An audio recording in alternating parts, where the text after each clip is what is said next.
Introdução à imunidade. Quando os micro-organismos atacam nosso corpo, nós nos defendemos utilizando vários mecanismos de imunidade. Em geral, existem dois tipos de imunidade: imunidade inata e adaptativa. Conceitos da imunidade inata. Refere-se às defesas que estão presentes ao nascimento. Elas estão sempre disponíveis para proporcionar respostas rápidas para a proteção contra as doenças. Entre os componentes da imunidade inata estão a primeira linha de defesa, que é a pele e membranas mucosas, e a segunda linha de defesa, as células.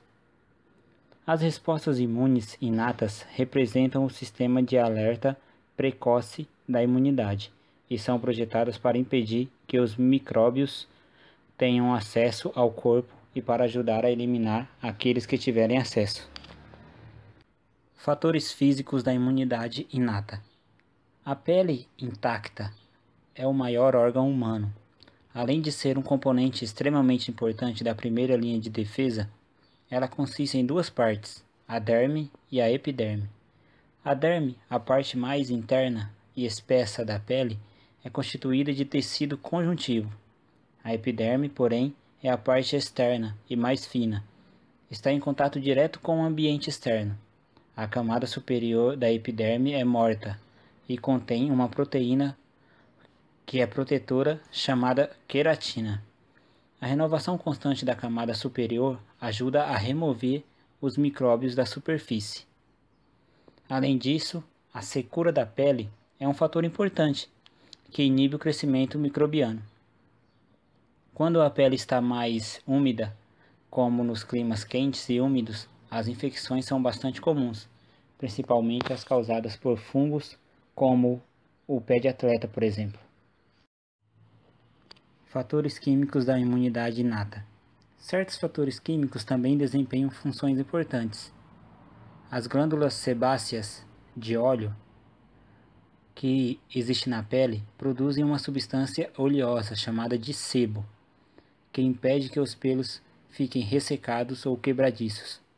O sebo também forma um filme protetor sobre a superfície da pele. Um dos componentes do sebo consiste em ácidos graxos insaturados, que inibem o crescimento de certas bactérias e fungos. Elementos constituintes do sangue. Os componentes celulares do sangue são os glóbulos vermelhos, os glóbulos brancos e as plaquetas, que se encontram suspensos no plasma. No caso dos glóbulos vermelhos, chamados de eritrócitos, são os mais numerosos dos três componentes celulares e normalmente compõem quase metade do volume sanguíneo. Estas células estão cheias de hemoglobina, o que lhes permite transportar oxigênio desde os pulmões até os tecidos de todo o corpo. Assim, as células consomem o oxigênio que lhes proporciona energia e libertam o anidrido carbônico como um produto de eliminação que os glóbulos vermelhos retiram dos tecidos e levam até aos pulmões. Já a quantidade de glóbulos brancos, conhecidos como leucócitos, é menor. Com uma proporção de aproximadamente um glóbulo branco por cada 660 glóbulos vermelhos, existem 5 tipos principais de glóbulos brancos, que funcionam de forma conjunta, constituindo os principais mecanismos de defesa do organismo contra as infecções, incluindo a produção de anticorpos. Fagocitose. Na fagocitose, a célula envolve e envia partículas sólidas ao seu interior. Um exemplo é o nosso processo que ocorre no nosso sistema imunológico, quando os macrófagos, células de defesa, fagocitam os micro-organismos patogênicos, vírus, bactérias. Como ocorre? Como você pode ver, eu fiz esse exemplo com massinhas, que é para você tentar entender de uma forma diferente. Uma vez que o antígeno estiver em seu interior, a célula de defesa se autodestruirá, o processo conhecido como autólise. Essas células de defesa têm a importante função de eliminar agentes agressores do nosso organismo. A fagocitose ocorre em duas fases. A primeira é o processo de digestão, no qual a célula gastará bastante energia até carregar a partícula ao seu interior. A segunda é a digestão intracelular da partícula ingerida. Aqui alguns micro-organismos poderão ser destruídos. Nem sempre ocorrerá a autólise. De forma simples, podemos entender que a fagocitose é um mecanismo importantíssimo no nosso organismo, que protege a gente contra invasões de agentes causadores de doenças. A inflamação também faz parte da imunidade inata, onde o tecido lesado libera sinais químicos.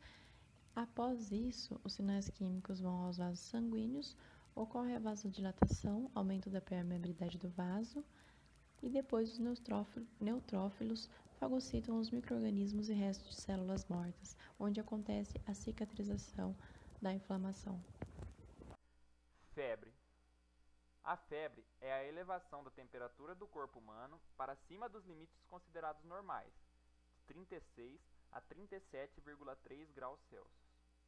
Pode ser causada por uma série de fatores que incluem infecção, sequelas de lesão tecidual, inflamação, rejeição de enxerto, processo maligno ou outros fatores. A febre é uma reação do corpo contra patógenos. A sensação ruim que sente a pessoa febril faz com que ela poupe energia e descanse, funcionando também através do maior trabalho realizado pelos linfócitos e macrófagos no nosso corpo. Apesar da maior parte das febres ser causada por infecções, nem sempre a febre é um indicador de infecção. Agentes antimicrobianos. Os antimicrobianos, como os antibióticos, são substâncias agentes que matam ou inibem o crescimento de micro-organismos, com exceção dos vírus. Os antimicrobianos são comumente usados no tratamento de doenças humanas, por exemplo, tuberculose e meningite bacteriana, e desempenham um papel vital na redução do risco de complicações em procedimentos clínicos, por exemplo, transplantes de órgãos ou cirurgias cardíacas. Além disso, os antimicrobianos são frequentemente utilizados na medicina veterinária, por exemplo, em caso de mastite e pneumonia, e para outros propósitos não terapêuticos, como desinfetantes ou conservantes. Imunidade adaptativa. Para entender a imunidade adaptativa, devemos reconhecer que a imunidade de certas doenças pode ser adquirida durante a vida toda. Exemplo: se uma pessoa se recupera de varíola ou sarampo, por exemplo, acontece de se tornar imune à doença, caso exposta novamente a ela. De algum modo, essas pessoas adquiriram uma memória de infecção. Lembre-se deste nome. Um fator importante na imunidade adaptativa. Foram encontrados métodos para mimetizar a imunidade adaptativa por exposição proposital das pessoas às formas inofensivas dos patógenos, hoje conhecido como injeção. O outro sistema imune adaptativo é o sistema humoral, que é uma subdivisão da imunidade adquirida, onde a resposta imunológica é realizada por moléculas existentes no sangue, denominadas de anticorpos, produzidos pelo linfócitos B, que é diferente da imunidade medida por células, que são realizadas pelos linfócitos T. Existem 4 tipos de imunidade humoral: a ativa natural, que é adquirida através de doença clínica ou subclínica; a ativa artificial, adquirida por meio de vacinas; a passiva natural, por meio da placenta; e a passiva artificial, que é a passagem de anticorpos prontos, exemplo, soro antitetânico. Antígeno e anticorpos. Antígeno é qualquer substância, normalmente proteínas, reconhecidas como estranhas pelo organismo, o qual arma uma resposta imune contra este antígeno. Os antígenos podem ser, por exemplo, uma proteína do envoltório viral ou da membrana de uma bactéria. Já os anticorpos são proteínas da classe das imunoglobulinas, produzidas pelas células B do sistema imune do organismo, para combater antígenos. Linfócito B ou célula B é um tipo de linfócito que constitui o sistema imune. Ele tem um importante papel na imunidade humoral e é um essencial componente do sistema imune adaptativo. A principal função das células B é a produção de anticorpos contra os próprios antígenos. Seleção clonal de células produtoras de anticorpos. Primeiro, as células-tronco se diferenciam em células B maduras, cada uma carregando imunoglobulinas em suas superfícies contra um antígeno específico. Depois, as células B se associam ao seu antígeno específico e proliferam. Algumas células B proliferam em células de memória de vida longa, que mais tarde podem ser estimuladas a se tornarem plasmócitos produtores de anticorpos. Diferenciação de células T e células B. As células B e T se originam das células-tronco na medula óssea vermelha ou fígado fetal. Hemácias, macrófagos, neutrófilos e outras células brancas do sangue também se originam dessas mesmas células-troncos. Algumas células-troncos atravessam o timo e emergem como células T maduras. Outras, provavelmente, permanecem na medula óssea vermelha e se tornam células B. Células T citotóxicas. Linfócito T citotóxico é um linfócito estimulado pela timosina, por isso chamado de timodependente, para desenvolver a capacidade de matar células que exibem antígenos específicos, identificados como ameaças ao corpo por outras células do sistema imune.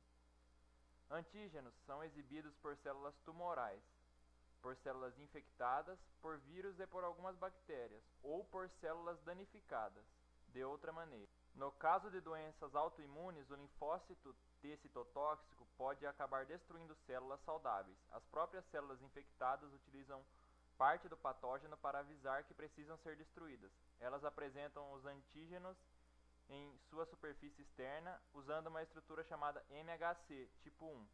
Linfócito T regulador. Os linfócitos T reguladores são uma população especializada de linfócitos T, que agem para suprimir a ativação do sistema imunitário, mantendo-o em homeostase e tolerante a antígenos próprios. A existência de uma população dedicada de células T supressoras foi alvo de significativa controvérsia entre imunologistas durante muitos anos. No entanto, avanços recentes na caracterização molecular desta população celular estabeleceram já firmemente a sua existência e o seu papel fulcral no sistema imunitário dos vertebrados. Morte extracelular pelo sistema imune. O interferon gama, que já foi chamado de fator ativador de macrófagos, estimula os macrófagos a produzir óxido nítrico. O óxido nítrico é então liberado do macrófago e, devido à sua toxicidade, destrói os micróbios perto do macrófago. Os macrófagos ativados produzem e secretam fatores de necrose tumoral. Estas moléculas sinalizadoras da classe citosina A matam células cancerígenas e células infectadas por vírus e ajudam na ativação de outras células do sistema imunitário. Em algumas doenças, como a doença granulomatosa crônica, a eficiência dos fagócitos é reduzida e as infecções bacterianas recorrentes são um problema. Nesta doença existe uma anormalidade que afeta diferentes elementos que efetuam a destruição dependente de oxigênio. Outras raras anormalidades congênitas, como a síndrome de Shediac-Higashi, estão também associadas com uma destruição ineficiente de micróbios ingeridos. Tipos de imunidade adaptativa. Tem a imunidade ativa adquirida naturalmente, que se desenvolve quando uma pessoa é exposta a antígenos, tornando-se enferma, então se recupera. A imunidade passiva adquirida naturalmente envolve a transferência natural de anticorpos da mãe para seu bebê. Tem também a imunidade ativa adquirida artificialmente, que é o resultado da vacinação. E a imunidade passiva adquirida artificialmente, que envolve, de preferência, a injeção de anticorpos e antígenos no organismo. São esses tipos de imunidade adaptativa.